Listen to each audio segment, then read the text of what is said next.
Mais dans ce moment de l'histoire, l'Amérique et avec elle le reste du monde ratent l'occasion d'un développement technique qui aujourd'hui semblerait tellement vertueux.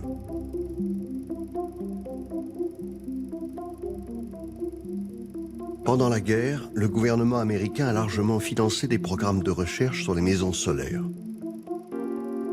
Pourquoi?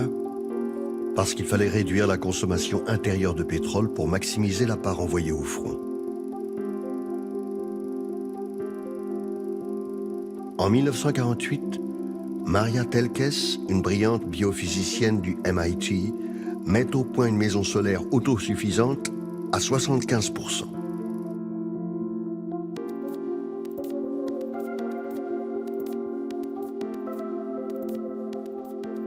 Des dizaines d'autres universités travaillent à leurs propres projets. De petites compagnies développent et vendent des centaines de milliers de chauffe-eau solaires.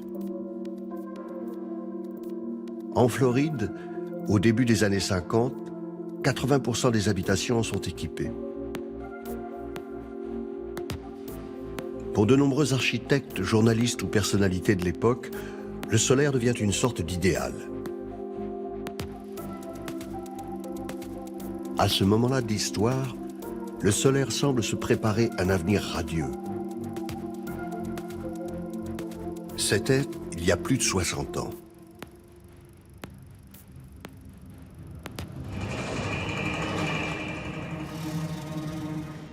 C'est l'aberration de l'électricité produite au charbon qui va pourtant s'imposer. Les fournisseurs d'électricité et les grandes entreprises d'équipements électriques comme General Electric ou Westinghouse, soutenus par les producteurs de charbon et les compagnies ferroviaires qui le transportent, n'ont aucun intérêt à ce que le solaire s'impose. Ils vont donc organiser et financer ensemble des campagnes marketing nombreuses et efficaces. I never realized there were so many electric servants myself. There are lots of them. And one at a time or all together, they make quite a difference in the way we live. That's why every housewife wants them. The latest models with the newest improvements. Because she knows that you really begin to live when you live better. Electrically.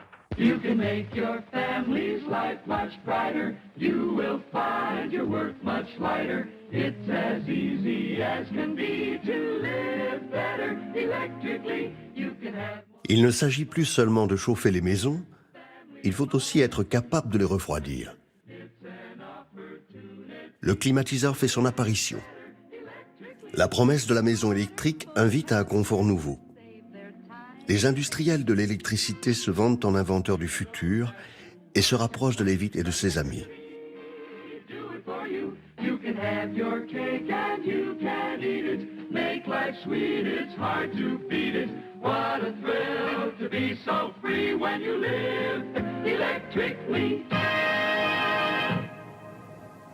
Pour que le chauffage, la climatisation et le tout électrique deviennent la norme, les grands fournisseurs et équipementiers de l'électricité concluent des deals avec les promoteurs pour équiper leurs lotissements en imposant aux acheteurs le raccordement à leur réseau électrique.